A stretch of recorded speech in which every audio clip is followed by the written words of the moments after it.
How to add a trusted site to Google Chrome. Vertical bar. Add website to Chrome. Trusted sites. To begin, open Google Chrome on your computer. Once Chrome is open, look to the top right corner of the browser window and click the three vertical dots.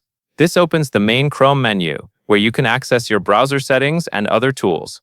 From that menu, click Settings. After the Settings page opens, look along the left side and select Privacy and Security. This section contains the controls for how Chrome handles websites, permissions, and protections. Inside Privacy and Security, click Site Settings.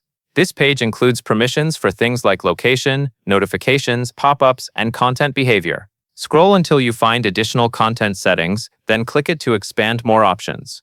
In that list, select Insecure Content.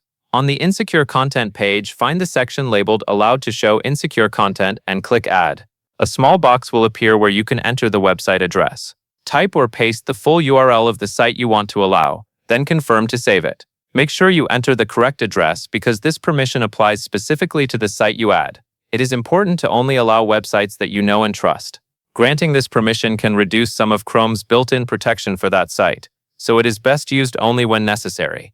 If you ever want to remove the site later, you can return to the same Insecure Content page and manage the allowed list from there. That covers everything you need to know.